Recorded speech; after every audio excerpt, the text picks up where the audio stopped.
Class 8 subject Sanskrit पाठ 6 महाकवि कालिदास। प्यारे बच्चों, आज इस वीडियो में मैं आपको महाकवि कालिदास पाठ का संस्कृत वाक्य और उसके अर्थ के बारे में बता रहा हूँ। आप अपनी पुस्तक खोलिए और एक एक संस्कृत वाक्य का क्या अर्थ होता है यह इस वीडियो को देखिए और समझिए। महाकवि कालिदास, महाकवि कालिदास, कालिदासस्य नाम को न जानाति। कालिदास का नाम कौन नहीं जानता है। अयम महाकवि न केवलं भारतवर्षे अपितु संसारे महति प्रसिद्ध। यह महाकवि न केवल भारतवर्ष में बल्कि संपूर्ण संसार में, पूरे विश्व में बहुत प्रसिद्ध हैं। अयम ही कवि कुल गुरु कथ्यते, क्योंकि इन्हें कवि कुल गुरु भी कहा जाता है। इन्हें कवि कुल गुरु भी कहा जाता है।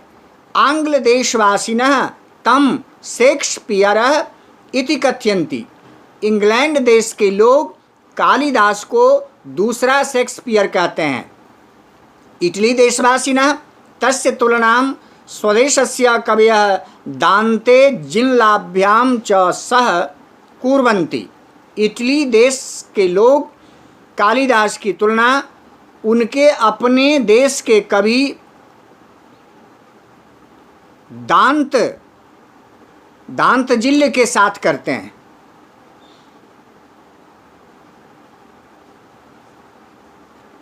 जर्मनी देशवासिनः तु तम विश्व कविम स्वीकुर्वन्ति। जर्मनी देश के लोग कालिदास को विश्व कवि के रूप में स्वीकार करते हैं। कालिदासस्य लोकप्रियतायाः कारणं तस्य प्रसाद गुणयुक्ताः ललिता परिष्कृताः शैली अस्ति। कालिदास की लोकप्रियता का सबसे बड़ा कारण उनके काव्यों में, रचनाओं में प्रसाद गुण और सुंदर ललित परिष्कृत शैली अर्थात सुंदर सुंदर शब्दों का समावेश देखने को मिलता है। इसी कारण से कालिदास बहुत अधिक लोकप्रिय या प्रसिद्ध हुए थे। शब्द लाघवः कालिदासस्य कलात्मक रुचेः परिचायकः अस्ति। कलात्मक रुचेः शब्द लाघवः कालिदासस्य कलात्मक रुचेः परिचायकः अस्ति। कालिदास का शब्द लाघव जो है सुंदर सुंदर शब्दों का समावेश अपने काव्यों में उनकी कलात्मक रुचि का परिचायक है। चरित्र चित्रणे कालिदासः अतीव पटुः अस्ति। चरित्र चित्रण में भी कालिदास अत्यंत मेधावी, तेज दिमाग के या बुद्धि के माने गए हैं। तस्य भाषा भावश्च पात्रानुकूलौ तिष्ठतः।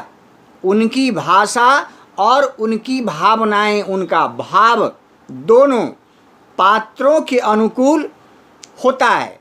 कालिदास मतेन तपसा प्रेम निर्मल पुष्टम च भवति।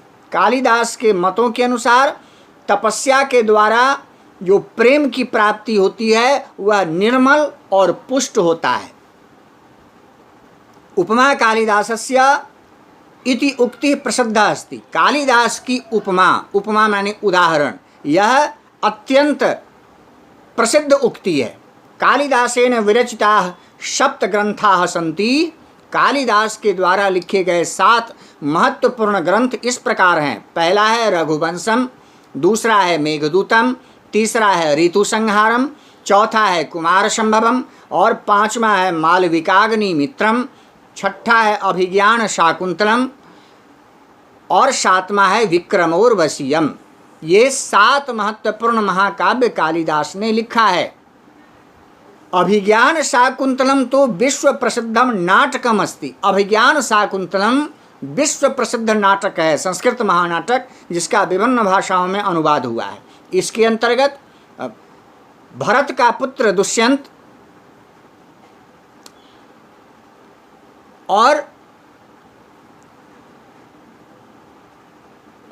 इस अभिज्ञान शाकुंतलम में राजा दुष्यंत और शकुंतला की प्रेम कथा के बारे में विशेष रूप से लिखा गया है। कथ्यते च, कहा गया है, काव्येषु नाटकम रम्यम तत्र रम्या शकुंतला, काव्यों में सबसे सुंदर रमणीय नाटक अभिज्ञान शाकुंतलम है और उसके अंदर जो स्त्री पात्र शकुंतला है उसकी रमणीयता अर्थात सुंदरता तो अत्यंत अद्वितीय है। शकुंतला बहुत सुंदर नायिका थी। अस्य कृतीनां भाषा तो अतीव सरला सुमधुरा स्वाभाविकी च अस्ति। इनकी रचनाओं की जो भाषा है, कालिदास की रचनाएं, उसकी भाषा अत्यंत सरल, सुमधुर और स्वाभाविक है। कालिदासः संस्कृत भाषायाः गौरवः भारतस्य कवीनां गौरवः, भारतीय साहित्ये च मूर्धन्य विद्वानः अस्ति।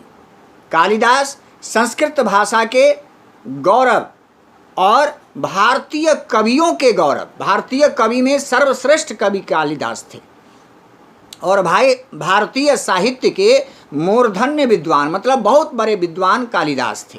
कहा जाता है कि कालिदास मूर्ख बेवकूफ था, नहीं, कालिदास बहुत बड़ा और सुंदर अच्छा विद्वान था। एषः कवि कदा कुत्र च अभवत् इति स्पष्ट रूपेण कथयितुं न शक्नुमः। यह कवि किस क्षेत्र में और कहाँ इनकी उत्पत्ति हुई ऐसा स्पष्ट रूप से कहना उचित नहीं है और नहीं कहा जा सकता है। परम एतत् कथ्यते, परंतु ऐसा कहा जाता है, यत् सह महाराज्ञः विक्रमादित्यस्य नवरत्नेषु एकः आसीत्। परंतु ऐसा कहा जाता है कि महाकवि कालिदास राजा विक्रमादित्य के नवरत्नों में से एक प्रमुख कवि थे, प्रमुख रत्न थे। अस्य महाकवे विषय एकाह जन श्रुति श्रुता यत सह जन्मना मूर्ख आसीत। इस कवि के बारे में, इस महाकवि के बारे में एक बहुत बड़ा जन श्रुति माने लोगों के द्वारा बातें कही जाती हैं कि यह महाकवि जन्म के समय से बहुत बड़ा बेवकूफ़ था, मूर्ख था। जन्मना महामूर्ख आसीत्।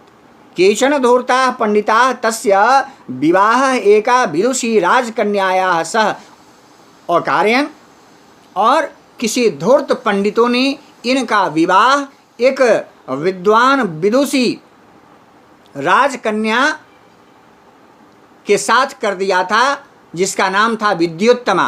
और आगे की इसकी कहानी इसमें नहीं दी गई है, कभी मैं आपको इसके बारे में बताऊंगा, है ना। विदुषी कन्या का नाम था विद्युत्तमा और उनके साथ लंबी शास्त्रार्थ जो है वह कालिदास की हुई थी और अंत में कालिदास अपमानित होकर के उसके घर से बाहर निकले थे और काली जी के दरबार में जाकर इन्होंने प्रार्थना किया, तपस्या किया और रात्रि में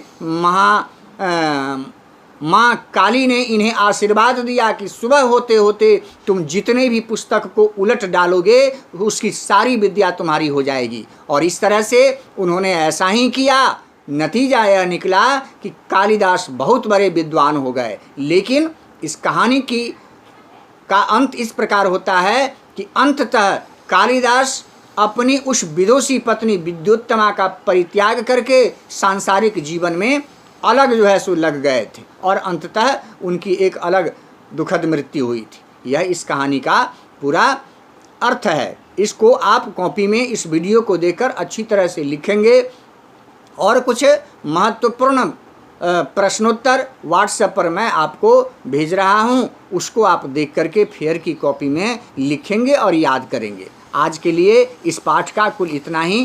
थैंक यू।